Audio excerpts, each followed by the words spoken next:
madame. Bonjour. Aujourd'hui, on est au dialogue de l'humanité. Est-ce que vous pouvez nous dire en quoi consiste cet événement et comment vous avez eu l'idée de le mettre en place? Alors, c'est dialogue, virgule, en humanité.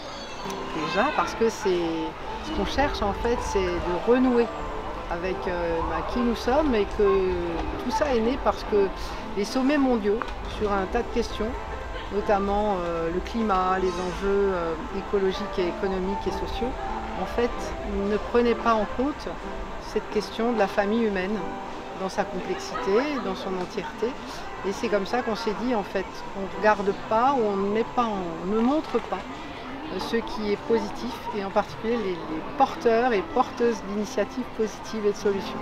Ce qui m'a motivée, en fait, c'est assez simple, c'est que c'est quelque chose qui demande du temps long.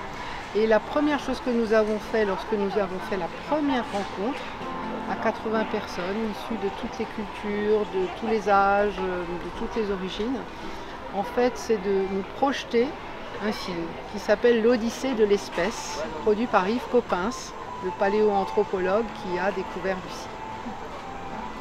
Et pourquoi? Parce que, en fait, en s'inscrivant dans le temps long, d'où vient notre famille humaine, donc nous pouvons nous projeter au-delà du moment présent qui nous paraît être un défi quelquefois insurmontable pour faire face aux problèmes auxquels nous sommes confrontés. Et cela, ça veut dire que nous sommes capables de voir un peu plus loin, enfin, le plus possible loin, en se disant nous pouvons sortir d'un sentiment d'impuissance ou d'un sentiment d'indifférence. Et c'est la raison pour laquelle nous avons décidé de mettre en œuvre ces rencontres, au début dans des salles municipales gratuites, et puis il n'y avait plus assez de place, et donc on a choisi d'aller sous les arbres à palabres à l'africaine.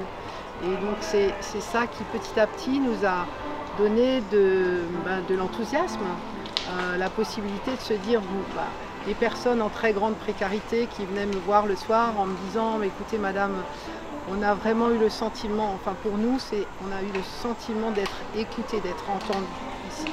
C'est-à-dire qu'ils peuvent dire ce qu'ils ont à dire, on les écoute, tout le monde écoute les autres. C'est le principe, c'est la base, c'est l'écoute bienveillante. On ne peut pas la décréter, mais c'est la proposition. Et puis liberté de propos et égalité de tous devant la question humaine. Parce que qu'est-ce qui nous rend plus égaux? Eh bien, ce qui nous rend plus égaux, ce sont le fait d'être, par exemple, de mourir un jour tous. Voilà. Donc il y a plein d'inégalités, mais celle-ci, au moins, nous met à niveau.